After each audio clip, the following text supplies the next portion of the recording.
إذن أعزائي يكون في علمكم لا يوجد أحد من علماء الإمامية لم يحكم بكفر غير الشيعة بلا استثناء، بلا استثناء. نعم، الفارق بينهما في أمر واحد، وهو أنه بعضهم حكم بكفر المخالفين ظاهرا وباطنا، وبعضهم حكم بإسلامهم ظاهرا وكفرهم ماذا؟ وإلا إجماع على كفرهم ماذا؟ الباطن، ماكو شك في هذا. هذه ما هو منشأها؟ ما هو أعزائي منشأها؟ ما هو الأساس النظري لهذا التكفير؟ هو أن الإمامة ما هي؟ إما أصل من أصول الدين أو أصل من أصول المذهب. ولهذا أعزائي هذه القضية يعني المنهج التكفيري في مدرسة أهل البيت غير قابلة للدفاع ورفع اليد عنها إلا بتغيير المبنى. وإلا ما دمت ملتزما أن الإمامة أصل من أصول الدين أو أصل من أصول المذهب أو ضروري من ضروريات الدين أو المذهب، فلازمه ما هو؟ لازمه التكفير، ما عندك طريق آخر. ولهذا أنت تجد صريحا مولانا، هذه عبارات أعلام الإمامية أعزائي، هاي عبارات أعلام الإمامية. هذا صاحب الجواهر أمامكم، الجزء 22 صفحة 62.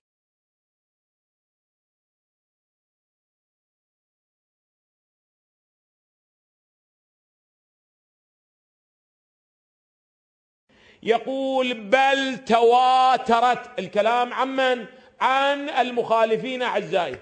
بل تواترت يعني النصوص من لعنهم وسبهم وشتمهم وكفرهم وأنهم مجوس هذه الأمة وأشر من النصارى وأنجس من الكلاب. صاحبه من؟ الشيخ محمد حسن النجفي. أصولي أم أخباري؟ أصولي بامتياز.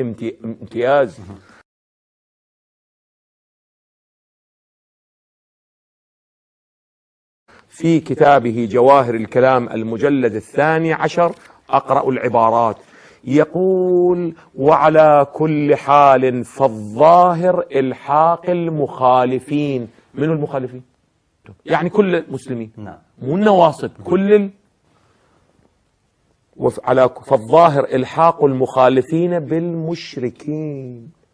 يقول بعد وأولى من ذلك غيبتهم، اقعد استغيبهم. بعد مولانا ماذا أقول؟ وأكمل القربات، أفضل القربات شو تسوي أنت؟ تقعد تستغيبهم، تتهمهم، تسقطهم. يقول أخذها مني فتوى واعمل من لعنهم وسبهم وشتمهم وكفرهم وأنهم مجوس هذه الأمة وأشر من النصارى وأنجس من الكلاب. بينك وبين الله هذا الخطاب داعشي أو مو داعشي؟ قد يقول لي قائل سيدنا هذا مرتبط ب 150 سنة 180 سنة قبل. من المعاصرين أقول هذا أمامكم السيد الخوئي. السيد الخوئي في كتابه التنقيح المجلد 3 صفحة 87.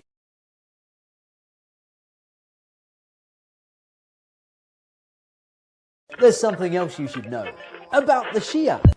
يقول فالصحيح الحكم بطهارة جميع المخالفين للشيعة الاثني عشرية.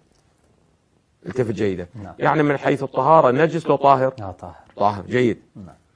وإسلامهم، خلي ذهنك يمي جيدا، وإسلامهم ظاهرا. يعني في الواقع شنو؟ غير مسلمين. غير مسلمين. سيدنا على من؟ يقول حتى الزيدية، حتى الإسماعيلية، لأنه هذول 12 لو ليسوا 12، ليسوا 12، فإذا كفار.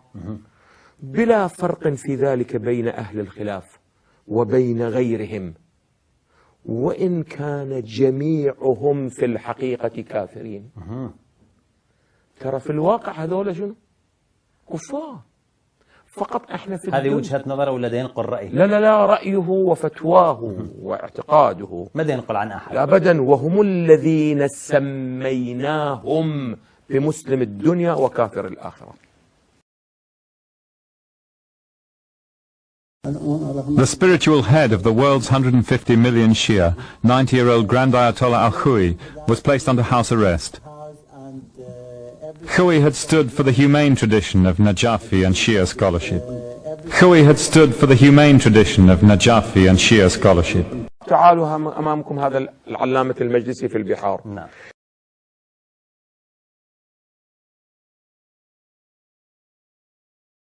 There's something else you should know about the Shia. يقول بأنه في المجلد الثامن صفحة 300، المجلد الثامن صفحة 369 من البحار، المجلد الثامن، يقول: ويظهر من بعض الأخبار بل من كثير منها أنهم في الدنيا أيضا في حكم الكفار. مو فقط في الآخرة. السيد الخوي مولانا في الدرجة أقل، قال في الدنيا بحكم المسلمين، ولكن في الآخرة شنو؟ من الكفار. أما يقول كثير من الأخبار شنو تقول؟ في الدنيا أيضا ماذا؟ من الكفار. من الكفار.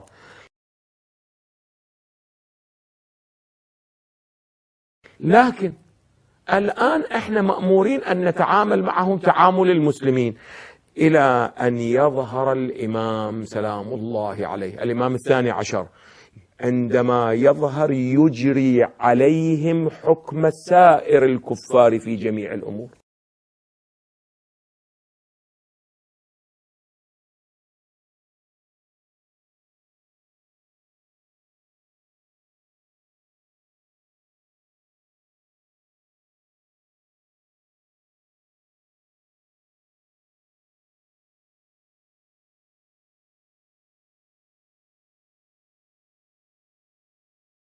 خبر سلفی و وهابی.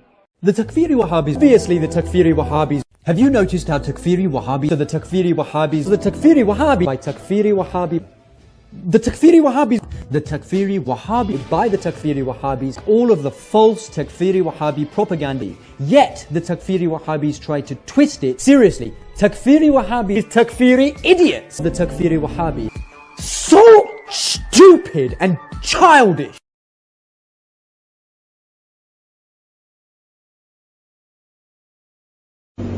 بسم الله الرحمن الرحیم. چه گویم که علی کی؟ علی روح نمازه. طلا آنگه طلای ناب گردد که در حرم ولایت آب گردد. نماز بی ولایت بی نمازی تحبط نیست، نوعی حقبازی. به منکر علی بگو نماز خود قضا کند، نماز بی ولای او عبادتی بی وضو. ماشاءالله ماشاءالله. بیا اینجا ببینم. میشه اسمتون چیه؟ محمد سجاد هاشمی. محمد سجاد هاشمی. باباتون کجاست؟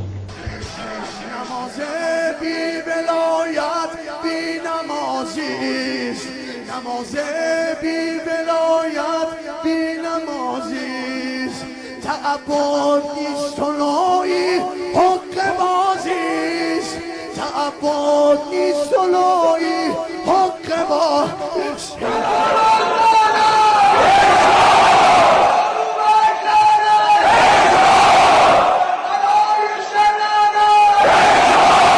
یه وقتی شیعه محب اهل بیت نری سوقات برای دیگران بیاری، نماز باطله به کمر زده اونا رو نیای تعریف از دشمنای اهل بیت تو منطقه.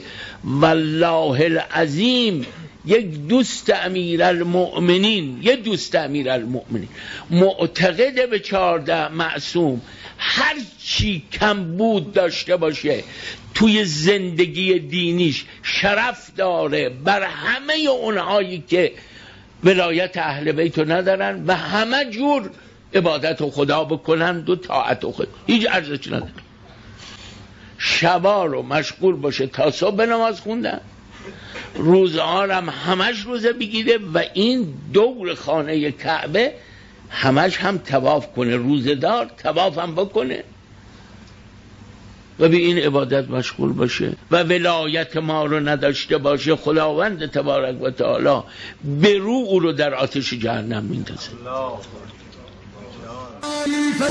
سقیف لعنت در شورای کثیف سقیف لعنت در عوابک لعنت در عمر و مریضان لعنت در عثمان دوست لعنت لعنت بر عمر و عوابک لعنت الله لعنت الله علیهما. سنمه قریش دو بت قریش یعنی عوابک لعنت الله لعنت الله علیه و ابنتیهما لعنت الله علیهما و ابنتیهما دو دختر این دو نفر عایشه لعنت الله دختر عمر لعنت الله عایشه. ظلمت من دشمن خدا شیعه مرتضی علی شعار شیره، شیعه مرتضی علی شعار شیره، منکر حیدر که حلال زاده نمیشه، منکر حیدر که حلال زاده نمیشه. ایم و خون تو رگ هامون میمونه، تا زنده ایم و خون تو رگ هامون میمونه. لن میفرستیم ما به شورای سقیفه، لن میفرستیم ما به شورای سقیفه. لعن الله سقیفه، لعن الله سقیفه. حرومزاده برادری نداری، ما با حرومزاده برادر. هر کس به ولایت علی شک دارد، هر کس به ولایت علی شک دارد. با مادر خویش در میان بگذارد، با مادر خویش. یه بار دیگه بگو علی علی علی علی علی علی علی علی علی. بدون شهادت علی بن ابی طالب صلوات الله علیه نه توحید درسته نه رسالت درسته. سبحان در اصل دین باید علی ولی الله باشه. این که نماز که فرع دینه. سبحان. وقتی توحید و رسالت بدون ولایت علی سلام الله علیه درست نیست، وقتی نماز من که فروع دینه بدون ولایت علی درسته. شما در نماز چی میگید؟ میگید صراط اهدنا الصراط المستقیم. بگو صراط الذین انعمت علیهم. این صراط الذین انعمت علیهم چیه؟ سبحان الله. غیر المغضوب علیهم ولا الضالین چیه؟ یعنی براءت از اون غاصبان خلافت. سبحان الله. دشمنان علی اگر عمر و ابوبکر و عثمان نباشه بقیه ها کی هم؟ بالکل که در قرآن شریف هست. در نماز شبانه روزی 6 بار به آشکارا بلند بسره بلند باید بگید که این 4 بارم به اخفاق یعنی آهسته باید بگید که این 10 بار شبانه روز بر هر مسلمانی واجب است که بگوید علی مرتضی بلی و عمر و ابوبکر و عثمان و تا اون آخر نخیر خدا لعنت شد.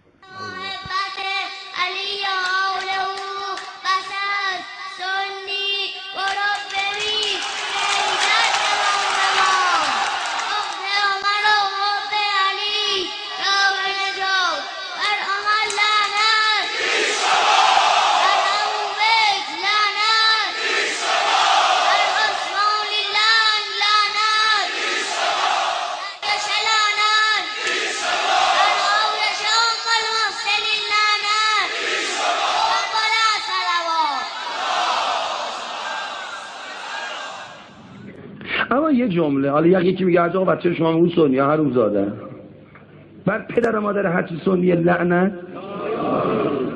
They show Shias doing these things, and then they immediately show images of our truly great leaders and role models like Imam Khomeini, Imam Khamenei, Ayatollah Sistani, Ayatollah Behjat, Ayatollah Behjat, Ayatollah Behjat, Ayatollah Behjat.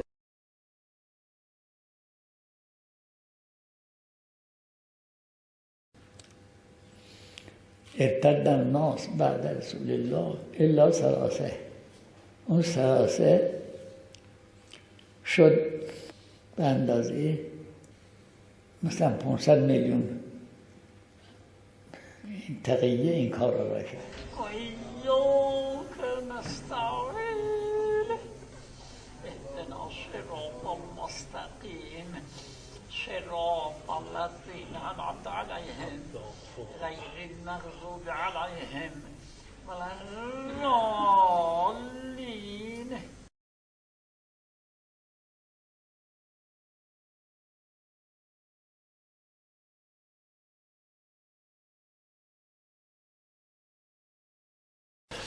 عمار بعد از توطئه سقیفه می‌بینیم که به فرموده امام باقر علیه السلام که می‌فرماد ارتد الناس بعد النبی الا ثلاث، بعد از پیغمبر یک جریان ارتدادی پدید آمد جز 3 نفر که سلمان و مقداد و ابوذر. سائل میپرسه ابن رسول پس عمار چی؟ میفرماد خدا رحمت کنه عمار دچار یک تردیدی شد ولی به سرعت برگشت. ظاهرا امام در ادامه میفرماد بین اون 3 تا هم 2 نفر باز به نوعی دچار تردید شدن و 1 نفر باقی مون که مقداد بود که اینا توهین صریح به آیات قرآنی که در مدح و ستایش این بزرگواران اومده. خداوند متعال در قرآن کریم اعلام رضایت میکنه از یاران بزرگوار پیامبر صلی الله علیه و آله. خداوند متعال از صدق و ایمان قلبی یاران بزرگوار پیامبر صلی الله علیه و آله سخن میگه. خداوند متعال میفرماید که لقد رضی الله عن المؤمنین اذ یبایعونک تحت الشجره فعلم ما في قلوبهم فانزل السكینة عليهم واثابهم فتحا قریبا. خداوند متعال راضی شد از آن مؤمنانی که زیر درخت و بیعت کردند و خداوند آگاه بود از آنچه که از صدق و تقوا در دل داشتند. ما مشکل با عرب نداریم، ما مشکل با وهابیت داریم. بر پدر و مادر هرچی سنی لعنت. ما مشکل با عرب نداریم، ما مشکل با وهابیت داریم. مسلمان باید بیریزن بیرون بگن مرگ بر بخاری، مرگ بر ابن تیمیه، مرگ بر بزرگان وهابیت، مرگ بر آل سعود، مرگ بر اسلامی که خلیفه گری داره و درش ولایت و امامت نیست. شما شکوه پیغمبر را شکستید، شما آبروی پیغمبر آوردید، شما آبروی اسلام آوردید، شما این خزعبلات رو تو دنیا پخش کردید. شیعه کدوم این حرفا رو تو حالا زده؟ ما مشکل با عرب نداریم، ما مشکل با وهابیت داریم. عمر خادم بوده، ایرانی‌ها رو عمر مسلمون کرده، ما حق نداریم به عمر توهین کنیم. یعنی این نه، من تا زندم میگم عمر حرومزاده بوده، تا زندم میگم هرچی سنی حرومزادن، هرچی سنی حرومزادن، هرچی سنی حرومزادن. ما مشکل با عرب نداریم، ما مشکل با وهابیت داریم. اونا که پیغمبر دیدند و پا منبر پیغمبر بودند و علی و زهرا و حسن و حسین دیدند، بعد از مرگ پیغمبر ارتد الناس بعد رسول الله، همه بیدین شدن مگر 3 نفر یا 4 نفر. اونا که پیغمبر دیدن بیدین شدن. We can now make a clear distinction between truth and falsehood. We can now make a clear distinction between those who were good and those who weren't, between the companions that will be taken by the Prophet to paradise and the vast majority of them that the Prophet will not take with him to paradise, and the vast majority of them that the Prophet will not take with him to paradise. خیلی خوب، درسته، هرجا توی اهل سنت نزنید تقیه بکنید. ما از زمان پیغمبر، از زمان امیرالمومنین تقیه میکردیم که حالا میکنیم، حرفی نداریم. But the majority of our Sunni brothers and sisters will see right through your lies, inshallah.